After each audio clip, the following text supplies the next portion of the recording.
Hello students, now we are going to focus on the one very interesting chapter. That chapter is related to the chemistry in day-to-day life or in our everyday life. So our everyday life consists of lots of applications of chemistry. आपल्याला ते realize होत नाही की बाबा खरोखर chemistry आपल्या अवतीभोवती आहे का? But if you look at this chapter, then you will realize that अरे बापरे, everywhere chemistry is there.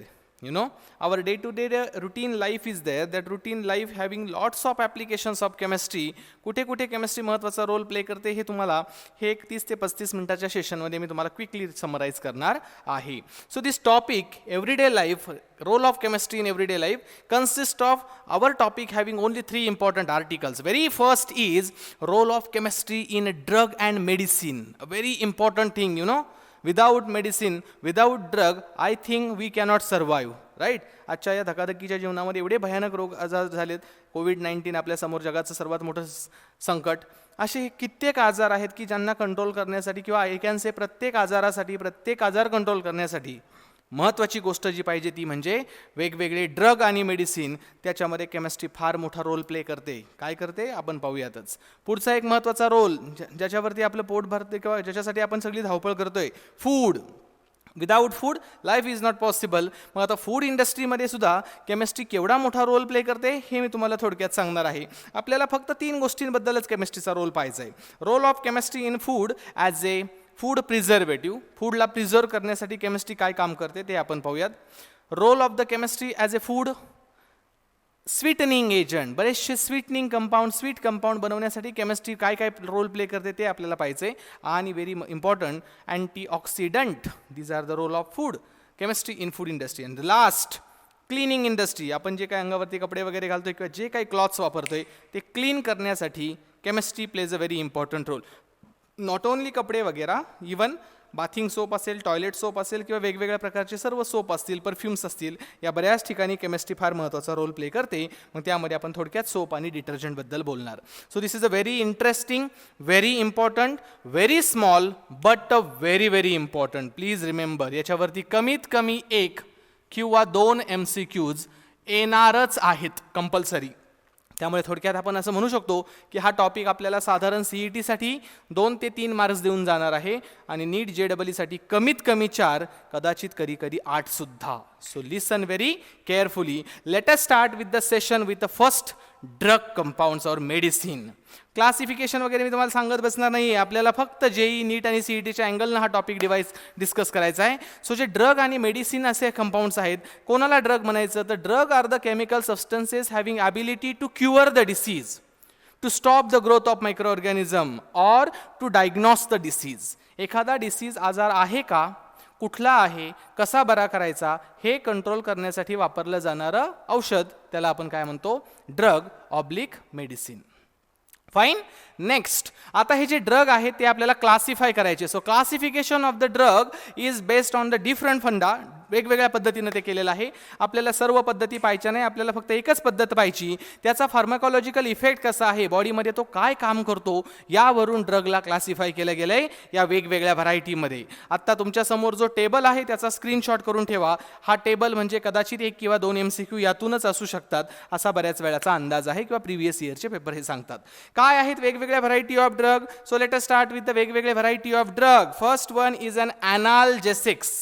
What is meant by analgesic? Any drug having ability to cure the pain. बॉडीमध्ये असणारा पेन कंट्रोल करण्याचं काम जे drug करतात त्यांना काय बोलतात, एनाल्जेसिक्स. Pen रिलिव्हर drug.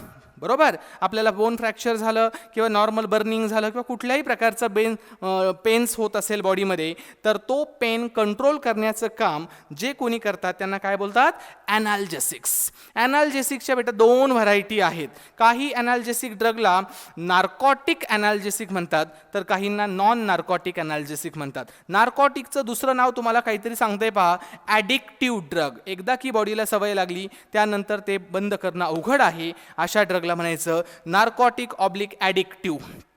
एक्झाम्पल लक्षात ठेवायचे, तुम्हाला थोडं पाठांतर करायचे. नार्कोटिक ड्रगचे एक्झाम्पल आहेत 3, हिरोईन, मॉर्फिन आणि कोडेन. हे तिघेही मॉलिक्यूल जे आहेत ते नार्कोटिक ड्रग म्हणून, नशेचे औषधं म्हणून वापरले जातात. वा, एकदा का बॉडीला त्यांची सवय लागली तिथून पुढे ते कंट्रोल करणं बऱ्यापैकी अवघड. हे झाले नार्कोटिक. सेंट्रल नर्वस सिस्टीमवरती ते अफेक्ट करतात आणि बॉडीमधले पेन्स रिलीज करतात, असे म्हणजे नार्कोटिक. दुसरी variety non narcotic, non addictive. आपल्यासारखे सर्वसाधारण पीपलसुद्धा जेव्हा डोकेदुखी असते, अंगदुखी असते, अशा वेळेस मेडिकलमध्ये जाऊन सहज आपण मागतो ॲस्पिरिन, सहज आपण मागतो पॅरासिटामॉल. हे दोन थोडे कमी कॉमन आहेत, पण ॲस्पिरिन आणि paracetamol tablets are a very common non narcotic analgesic. सहजासहजी पेन किलर म्हणून वापरल्या जाणाऱ्या ड्रग म्हणजे aspirin, paracetamol, naproxen, ibuprofen. Please remember the names, very very important. Next variety of drug is antacids. खूप जेवण झालं, खूप त्रास झाला, खूप ॲसिडिटी झाली, खूप डोकं दुखतंय, मळमळ होते आहे, अशा वेळेस काहीतरी drug, chemistry plays a very important role to control that acidity. Acidity होते म्हणजे नेमकं काय होतं तुम्हाला सर्वांना माहिती आहे. व्हेरी कॉमन डिसीज, कॉमन त्रास आहे तो सर्वांना म्हणण्यापेक्षा ऑलमोस्ट बऱ्याच लोकांना. ॲसिडिटीमध्ये नेमकं होतं तरी काय? थोडंसं अवेळी जेवण झालं, जास्त जेवण झालं, कमी जेवण झालं, वेळेचं जेवणचं जे तुमचं टायमिंग शेड्यूल आहे ते डिस्टर्ब झालं की बॉडीमध्ये काय होतं, गॅस्ट्रिक ॲसिड, गॅस्ट्रिक ज्यूस जो आहे त्याच्यामध्ये हायड्रोक्लोरिक ॲसिडचं पर्सेंटेज वाढतं. आणि हायड्रोक्लोरिक पर्सेंटेज वाढलं, HClचं प्रमाण वाढलं की pH become more and more acidic and it causes the acidity. ती ॲसिडिटी कंट्रोल करण्यासाठी जे ड्रग वापरलं जातं बेटा त्याला म्हणतात अँटासिड्स. अँटा ॲसिड, ॲसिडच्या अगेन्स्ट काम करणारं ड्रग अँटासिड्स. मग अँटासिड कसा पाहिजे बरं? बॉडीमध्ये HCl तयार झालंय, आपल्या बॉडीमध्ये ॲसिड तयार झाले, मग ॲसिडला न्यूट्रलाइज करायचं असेल तर काय आपण वरून ॲसिडच घेणार का? नक्कीच नाही ना. आपण काय घेणार? बेसिक सबस्टन्स घेणार. आणि म्हणून सर्व अँटासिड जर तुम्ही पाहिले तर तुमच्या असं लक्षात येईल की ते सर्व बेसिक प्रॉपर्टी दाखवतात. हे पहा, पहिलाच आहे सोडियम हायड्रोजन कार्बोनेट, त्याला सोडियम बायकार्बोनेट म्हणतात. खाण्याचा सोडा, आपल्याकडे जर ॲसिडिटी झाली तर घरगुती उपाय लिंबू आणि खाण्याचा सोडा एकत्र करून दिला जातो. That is what the basic in nature which neutralizes the hydrochloric acid by neutralization reaction. Right. Next aluminium hydroxide, AlOH3चा PPT जो आहे, ॲल्युमिनियम हायड्रॉक्साईड जो आहे तो सुद्धा बेसिक प्रॉपर्टी दाखवतो, base acid neutralization. Magnesium hydroxide, histamine, Zantac हे जे औषधं आहेत ते तुमच्या बॉडीमधली ॲसिडिटी कंट्रोल करण्याचं काम करतात. Got the point? अँटासिड्स. पुढची व्हरायटी महत्त्वाचे अँटीबायोटिक्स. कोणते सबस्टन्सेस? अँटीबायोटिक्स. मित्रांनो, अँटीबायोटिक्स हे असे काही सबस्टन्सेस आहेत जे लिव्हिंग ऑर्गॅनिझमच्या बॉडीमध्ये सिंथेसाइज केले जातात किंवा ते एक्स्ट्रॅक्ट केले जातात. आता लिव्हिंग ऑर्गॅनिझमपासूनच सर्व अँटीबायोटिक बनवणं इतकं सोपं नाही आहे, म्हणून सिंथेटिकली बरेचसे अँटीबायोटिक्स डेव्हलप केले गेले which plays a very important role. ते दोन पद्धतीनं काम करतात. एक तर मायक्रो ऑर्गॅनिझम किंवा डिसीज कॉझिंग मायक्रोबला किल करतात, पूर्णपणे किल करतात, किंवा स्टॉप द ग्रोथ. दोन पद्धतीने ते काम करतात. एक तर मल्टिप्लिकेशन किंवा ग्रोथ थांबवणे किंवा डायरेक्टली त्या मायक्रो ऑर्गॅनिझमला किल करणे. दोन्हीपैकी कोणतंही काम झालं तरी आपल्या बॉडीमधलं डिसीज किंवा जो काही आजार आहे तो कंट्रोल होऊ शकतो. त्यांच्या दोन प्रकारे क्लासिफिकेशन केलं आहे, व्हेरी इम्पॉर्टंट. काही अँटीबायोटिक हे ग्राम पॉझिटिव्ह म्हणून काम करतात. म्हणजे काय? बॅक्टेरियाचे दोन प्रकार असतात, बायोलॉजीचा भाग आहे. Those micro organism having staining with the gram positive stain, those are called gram positive. Some shows negative staining, त्यांना म्हणायचं gram negative bacterias. So some antibiotic play important role to kill or to control only gram positive, त्यांना म्हणायचं gram positive antibiotics. Some kill only gram negative, those are called gram negative antibiotics. But some having ability to control the growth of microorganism. Some antibiotic control the growth of microorganism, त्यांना म्हणायचं bacteriostatic. काय म्हणायचं? Bacteriostatic. And those antibiotic which directly kill the microorganism and control the disease are known as bactericidal. So bactericidal kill the microorganism, bacteriostatic control the growth of microorganism. आपल्यासाठी example महत्त्वाचे आहेत. सिडलचं example आहे penicillin, ofloxacin, streptomycin. हे बॅक्टेरिसिडलमध्ये येतात. तर बॅक्टेरियोस्टॅटिकमध्ये कोण येतं? Erythromycin, tetracycline, chloramphenicol. Please remember, हे नावं तुम्हाला पाठ करायचे आहेत. या चॅप्टरमध्ये पाठांतर पाहिजे, पॉलिमर चॅप्टरमध्ये पाठांतर पाहिजे, बायोमॉलिक्युल्समध्ये थोडंफार पाठांतर पाहिजे, अंडरस्टँडिंग पाहिजे. सो इथे मात्र पाठांतर जास्त करावं लागेल, पण सरळ सरळ क्वेश्चन असेल. Among the following which is bactericidal antibiotic. 4 option देतात, 1, 2, 3 आणि एखादा इकडचा, तेवढा फक्त ओळखता आला पाहिजे. अजून एक क्लासिफिकेशन आहे पहा अँटीबायोटिकचं, मी ते इथे मेन्शन केलं नाही आहे. Some antibiotic having ability to kill or stop the growth of only particular micro organism. एखाद्या पर्टिक्युलर मायक्रो ऑर्गॅनिझमला जर तो कंट्रोल करू शकत असेल तर त्याला काय म्हणतात माहिती आहे? त्याला म्हणतात narrow spectrum antibiotic. Narrow spectrum, एका पर्टिक्युलर स्पेक्ट्रममध्येच तो काम करतोय. परंतु काही मायक्रो ऑर्गॅनिझमला ग्राम पॉझिटिव्ह आला, ग्राम निगेटिव्ह आला, वेगवेगळ्या व्हरायटीचे जरी व्हायरसेस बॅक्टेरिया आले तरी सर्वांना किल करण्याची ॲबिलिटी असते. अशा याला म्हणतात broad spectrum antibiotic. So broad spectrum आणि नॅरो स्पेक्ट्रम हे सुद्धा आणखी एक क्लासिफिकेशन आहे अँटीबायोटिकचं. चला पुढचं second last variety of drug म्हणजे ट्रांक्विलायझर्स. ट्रांक्विलायझर्स म्हणजे काय? खूप स्ट्रेस आलाय, खूप निगेटिव्हिटी आली, खूप एन्झायटी आली, जरा बेचैन झालात तुम्ही, काही सुचत नाही आहे, निगेटिव्ह थॉट मनामध्ये येत आहे, डिप्रेशन आल्यासारखं वाटतंय, टेन्शन आल्यासारखं वाटतंय. अशा वेळी त्यातून बाहेर पडण्यासाठी जे औषधं काम करतात त्यांना म्हणतात ट्रांक्विलायझर. मग काय करतात हे ट्रांक्विलायझर? हे ट्रांक्विलायझर आपल्या बॉडीमध्ये आनंदी राहण्यासाठी, हॅपीनेससाठी आवश्यक असणाऱ्या हार्मोनचं सिक्रिशन वाढवतात, जेणेकरून आपोआप आपण नॅचरली हॅपी असल्यासारखं, आनंदी असल्यासारखं राहायला बिहेव करतो किंवा बिहेव होतं. त्याला म्हणायचं ट्रांक्विलायझर्स. ओके, स्ट्रेस किंवा एन्झायटी किंवा निगेटिव्हिटी दूर करणारे औषधं म्हणजे ट्रांक्विलायझर. एक्झाम्पल लक्षात ठेवा, जेई आणि नीट 16-17चे क्वेश्चन्स आहेत यामध्ये. एक्झाम्पल आहे व्हॅलियम, इक्विनिल, इप्रोनियाझिड, क्लोरोडायाझिपॉक्साइड etcetera.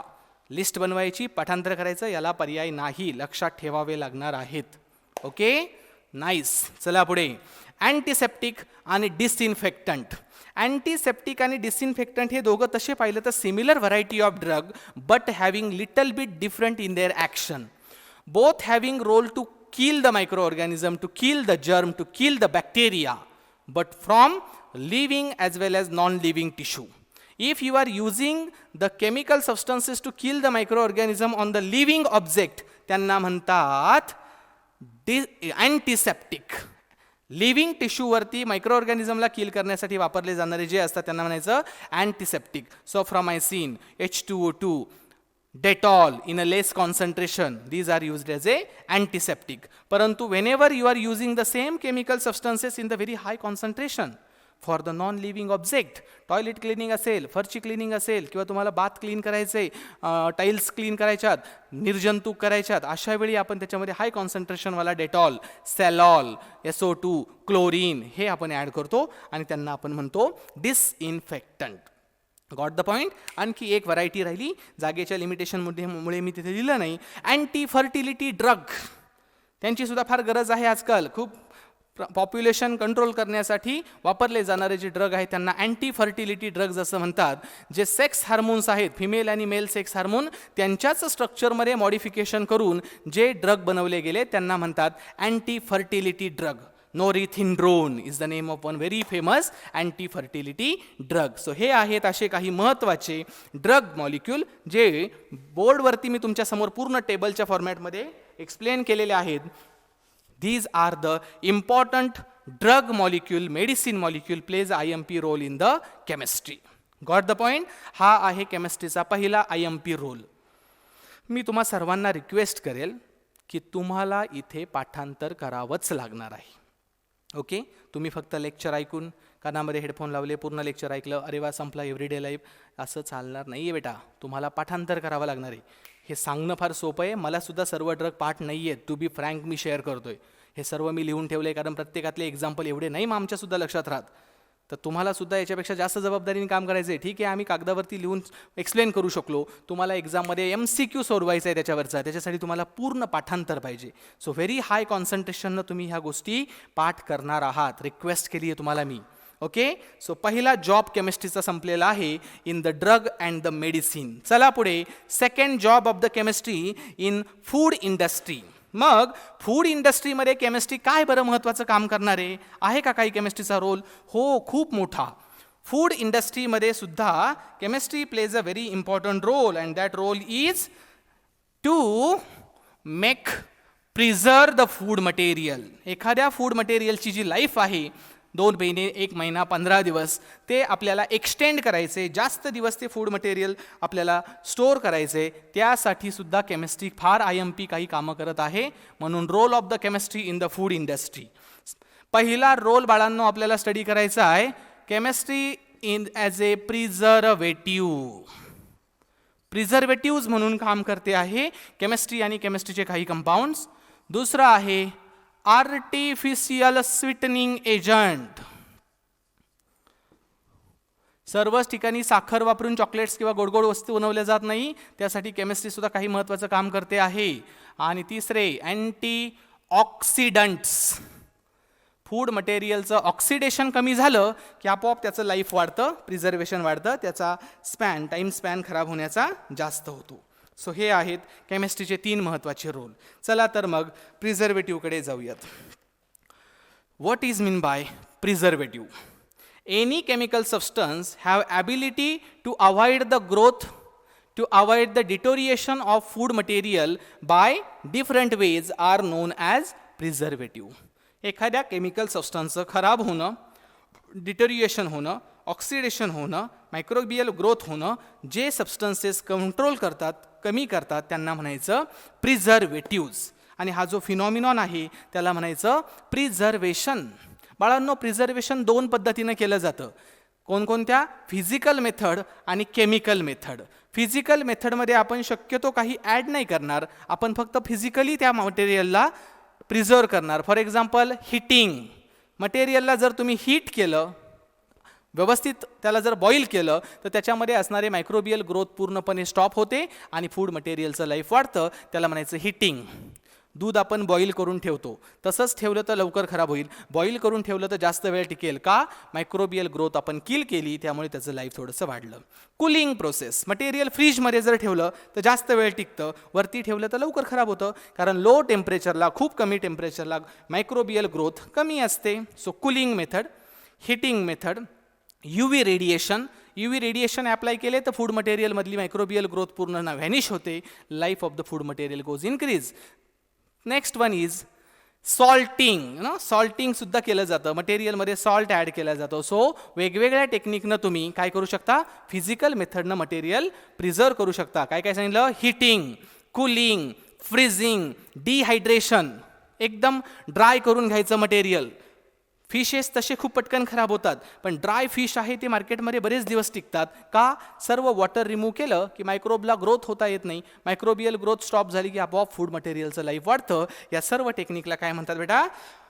Physical preservation, physical methods of food preservation. चला तर मग आपण जाऊयात आता केमिकल मेथडकडे. केमिकल मेथड म्हणजे काय? फूडला प्रिझर्व करायचं आहे, पण त्यासाठी आपण काय करणार? Addition of some chemical substances. So preservation of food by adding some chemical substances is called chemical preservation. Number 1 is a salting process. भरपूर जास्त मीठ टाकायचं, आपोआप फूड मटेरियल जास्त वेळ टिकतं. लोणच्यामध्ये आपण खूप जास्त नमक टाकतो, right? That is 1. Addition of sugar. Sugar also plays important role to preserve the food material. That is what the addition of sugar.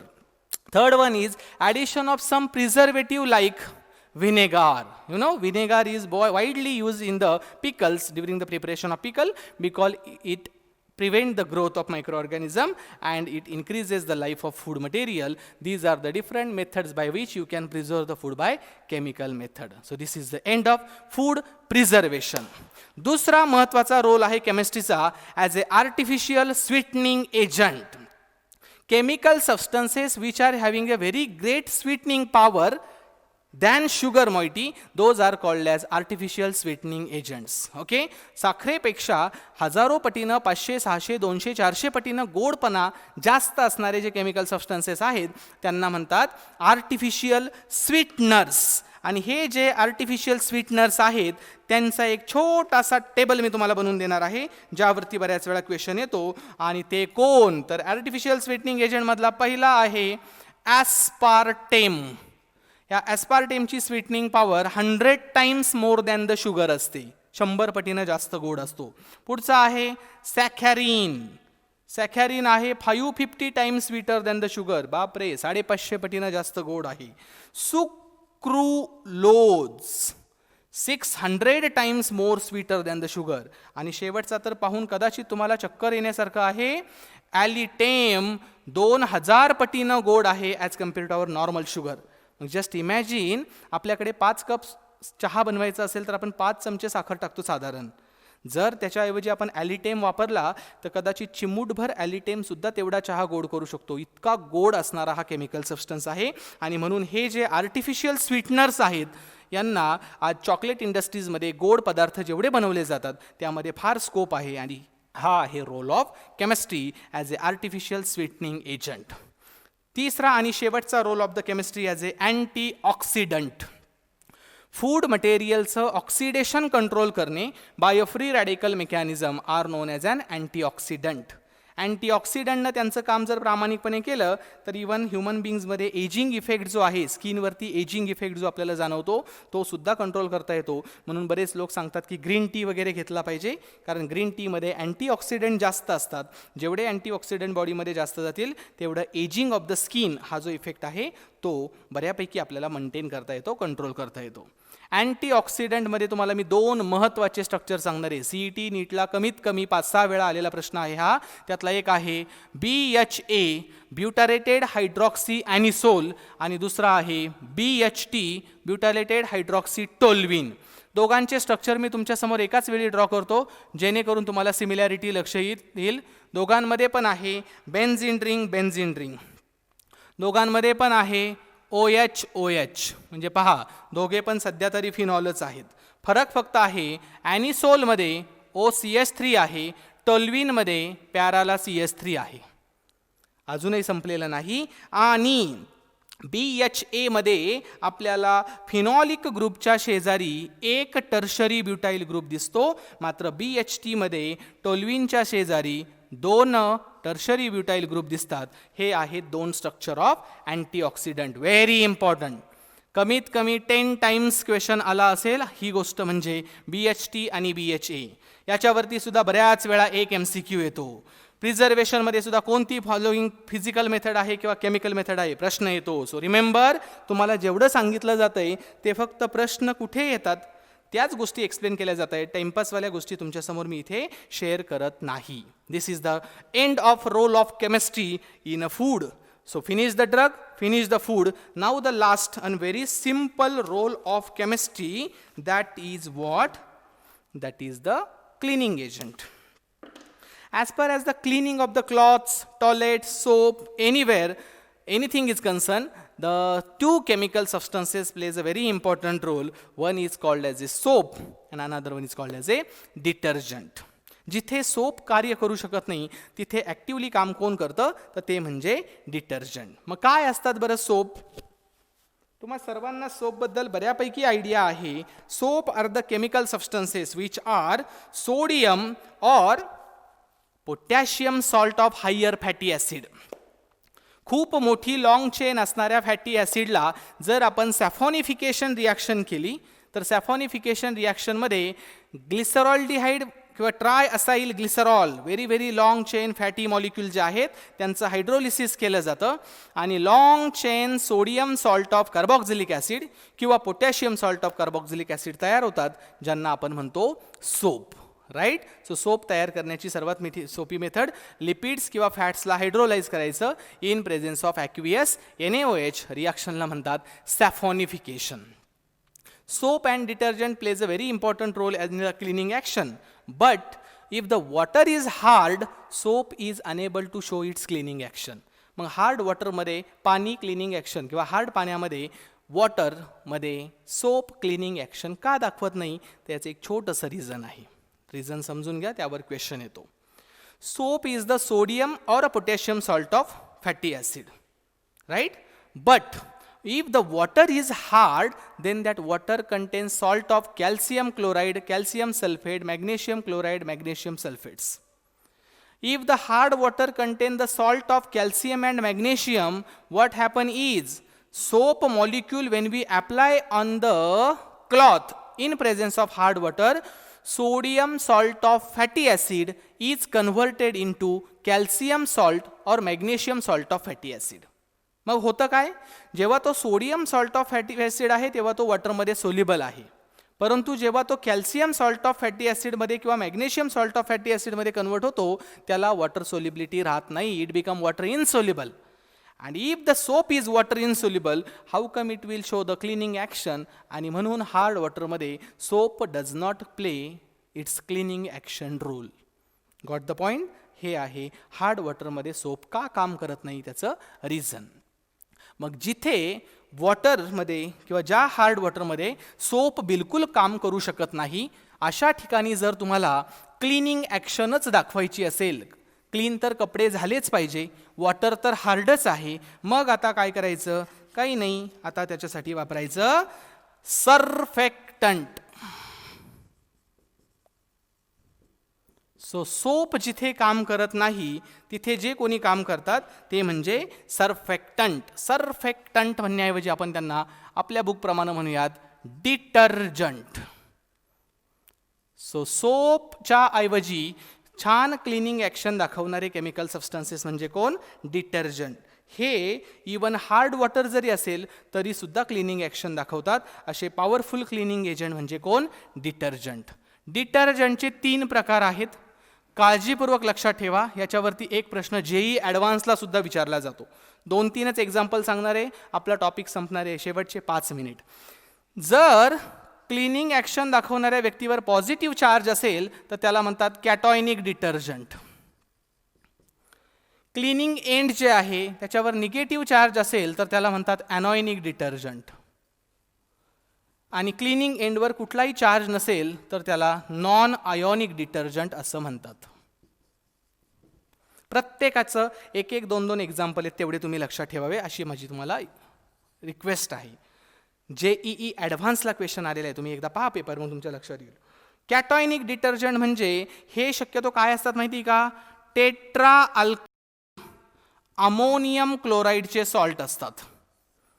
तुम्हाला एक्झाम्पल लिहिल्याबरोबरच लक्षात येईल. कॅटॉयनिक डिटर्जंटचं बेस्ट एक्झाम्पल आहे cetyl trimethyl ammonium chloride. Cetyl trimethyl ammonium chloride. खूप मोठी chain असणाऱ्या alkyl ग्रुपला tetra ammonium group जोडला की त्याला सिटिल ट्रायमिथिल अमोनियम क्लोराईड असं म्हणतात, ज्याच्यावरती पॉझिटिव्ह चार्ज आहे. And due to the positively charged ammonium ion, म्हणजे याच्यामध्ये काय आहे माहिती का, एन पॉझिटिव्ह, ट्रायमिथिल म्हणजे CH3CH3CH3 आणि सिटिल म्हणजे जवळपास मोर दॅन 10 कार्बनचा ग्रुप. असा मोठा जो ग्रुप आहे त्याला सिटिल ट्रायमिथिल अमोनियम क्लोराईड म्हणतात, जो पॉझिटिव्हली चार्ज एंडवाला कॉम्पॉनिटी आहे, म्हणून याला म्हणतात कॅटॉयनिक डिटर्जंट. ज्याच्या क्लिनिंग एजंटवर किंवा क्लिनिंग एंडवर निगेटिव्ह चार्ज आहे अशा डिटर्जंटला काय म्हणतात, ॲनॉयनिक डिटर्जंट. कोण आहे ॲनॉयनिक डिटर्जंट? ॲनॉयनिक डिटर्जंटचं पहिलं एक्झाम्पल आहे sodium lauryl sulphate. Sodium lauryl sulphate हा एक महत्त्वाचा रिएजंट आहे, किंवा dodecyl benzene sulphate. These are the examples of anionic detergent. आणि जेव्हा क्लिनिंग एजंट जो दाखवणारा क्लिनिंग एजंट आहे त्याच्यावरती जर कुठलाच चार्ज नसेल, शक्यतो हे काय असतात, पॉलीहायड्रॉक्सी इथर as well as poly Easter linkage असणारे कंपाऊंड्स असतात, ज्यांच्यामध्ये कुठलाही पॉझिटिव्ह निगेटिव्ह चार्ज नसतो तरीसुद्धा ते क्लिनिंग ॲक्शन दाखवतात, त्यांना म्हणायचं non ionic detergent. So you please remember the examples of anionic detergent, examples of cationic detergent and non-ionic detergent. Its name is not given, but in our book it is given as there is one example of this, that is lauryl alcohol. With ethoxylate. त्याचं नाव इकडे थोडंसं वेगळं दिलेलं आहे, पण आपल्या state board किंवा NCERTच्या बुकमध्ये तुम्हाला त्याचं सेपरेट एक नाव तुम्हाला पाहायला भेटेल. सो डिटर्जंटमध्ये तुम्ही फक्त एकच काम करायचं आहे, कॅटॉयनिकचे 2 एक्झाम्पल, ॲनॉयनिकचे 2 एक्झाम्पल आणि नॉन आयोनिकचं 1 एक्झाम्पल तुम्ही लक्षात ठेवायचं आहे. यावरती तुम्हाला एखादा MCQ बऱ्याच वेळा असतो. So as per as this topic is concern, if you look at the important articles of this chapter, only 3 important articles. काय काय तयारी करायची ते शेवटच्या 2-3 मिनिटात तुम्हाला सांगतो.